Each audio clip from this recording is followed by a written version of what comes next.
যদি বলি শ্রীকৃষ্ণ এখনও মারা যাননি, বরং আমাদের মাঝেই আছেন এক রহস্যময় রূপে, আপনি কি বিশ্বাস করবেন? একটি প্রশ্ন, একটি ধাঁধা, একটি চেতনার দরজা।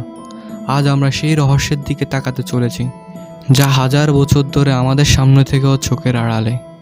শ্রীকৃষ্ণ একটা নাম নয়, একটা গভীর চেতনা। তিনি শুধু একজন মানুষ ছিলেন না, তিনি ছিলেন সময়ের নিয়ন্ত্রক, মহাজগতের দিক নির্দেশক। মহাভারতের অন্তিম অধ্যায়ে বর্ণনা আছে, দ্বারকার রাজসভা ছেড়ে তিনি গিয়েছেন গভীর অরণ্যে। তার শরীর ত্যাগের সময় তিনি ছিলেন ধ্যানস্থ।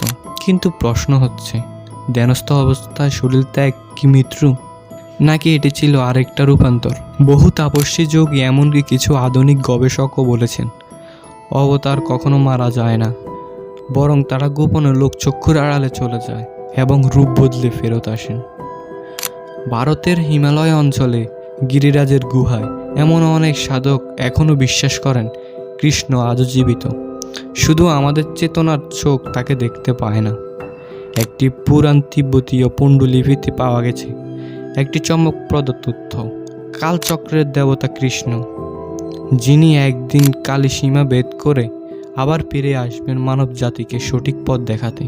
এই তথ্যকে কেবলই কাকতালীয়। আজকের যুগে এমন কিছু শিশু জন্ম নিয়েছে যারা জন্ম থেকেই বলেছে, আমি কৃষ্ণ। আমার মনে আছে সেই যুদ্ধ, সেই রাধা। বিশ্বজুড়ে বহু প্যারানর্মাল গবেষক এইসব ঘটনাকে ব্যাখ্যা করতে পারেননি। তারা বলেছেন, এই স্মৃতিগুলো যদি বানানো হতো তাহলে এমন মিল কিভাবে সম্ভব?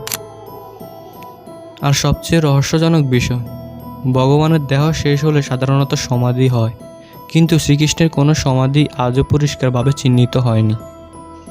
তার দেহ গেল কোথায়? এক অলৌকিক শক্তি কি তাকে আবার ফিরিয়ে নেবে, নাকি তিনি এই পৃথিবীতেই রয়ে গেছেন এক নতুন নাম, এক নতুন রূপে?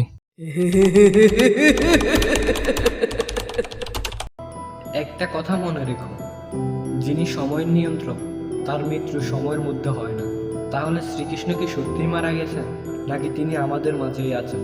কথাটা হয়তো অনেকের কাছে অর্থহীন মনে হতে পারে, কিন্তু একজন দৃঢ়জ্ঞানী ব্যক্তির কাছে কোনোভাবে অবহেলা করার মতো প্রশ্নটি নয়।